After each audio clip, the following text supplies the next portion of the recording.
রাস্তা সংস্কার থেকে শুরু করে বার্ধক্য ভাতা সবেতেই বঞ্চিত জলপাইগুড়ি পুরসভার 22 নম্বর ওয়ার্ডের বাসিন্দারা। এই অভিযোগ তুলে এদিন জলপাইগুড়ি পুরসভার সামনে বিক্ষোভ দেখিয়ে স্মারকলিপি প্রদান করল 22 নম্বর ওয়ার্ড কংগ্রেস কমিটি। এদিন বিক্ষোভ প্রদর্শন এবং স্মারকলিপি প্রদানের সময় ওই ওয়ার্ডের প্রায় 25 থেকে 30 জন ওয়ার্ড কমিটির সদস্য এবং সাধারণ নাগরিক উপস্থিত ছিলেন।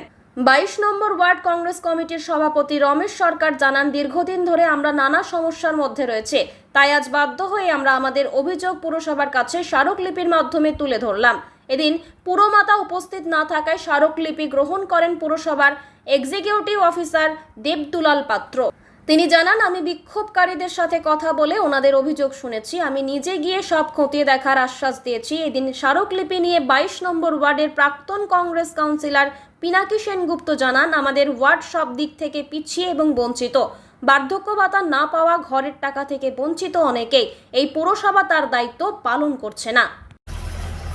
জলপাইগুড়ির বর্তমান পৌর বোর্ড গত 2.5 বছর আগে অনেক প্রতিশ্রুতি দিয়ে তারপরেও ছাপ্পা বা নকল ভোটের মাধ্যমে ক্ষমতায় এসেছিল, কিন্তু গত 2.5 বছরে যেটা প্রমাণিত জলপাইগুড়ি শহরবাসীর কাছে সেটা হচ্ছে যে এই পৌর বোর্ড নাগরিক পরিষেবা দিতে গিয়ে সম্পূর্ণভাবে অপদার্থতার পরিচয় দিয়ে যাচ্ছে প্রতিদিন।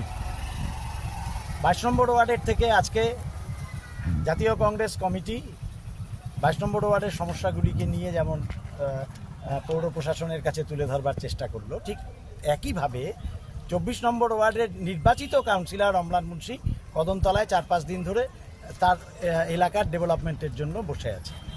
একে একে এরকম বিভিন্ন জায়গার থেকে সাধারণ মানুষ এবং আমাদের দলের পক্ষ থেকে জানানো হবে।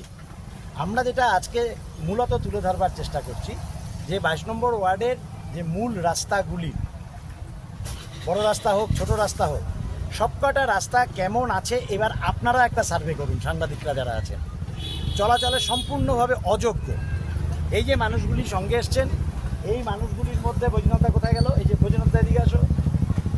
উনি 7 মাস হয়ে গেল, এটা উদাহরণ নিয়ে এসছি একটা, 7 মাস হয়ে গেল বার্ধক্য ভাতার টাকা পান না, বছর 10 ধরে পাচ্ছেন, এখন বলছে যে কি নামের ভুল নাকি বানান ভুল আছে। এরকম যে মানুষগুলি এখানে আছেন তারা ঘরের টাকা দীর্ঘদিন ধরে পাচ্ছেন না, সে ফিনিশিংয়ের 33,000 টাকাই হোক বা 70,000 টাকাই হোক, ধাপে ধাপে যেটা পাওয়ার কথা, মানুষগুলি অসহায় হয়ে গেছেন, ভীষণভাবে কষ্টে আছে, জায়গায় জায়গায় ভাড়া থাকতে হচ্ছে। আমাদের ওয়ার্ডে একটা বিধান শিশু উদ্যান আছে, সেই বিধান শিশু উদ্যানটাকেও আপাতত সংস্কার করার কোনো ব্যাপার নেই। জঙ্গল পরিষ্কার হয় না, নোংরা ওঠে না, মাঝে মাঝেই শুনবেন আপনাদের মাধ্যমেও খবর প্রকাশিত হয় যে পানীয় জলের তীব্র সংকট দেখা যায়। এক কথায় পরিষেবা সম্পূর্ণভাবে শেষ হয়ে গেছে।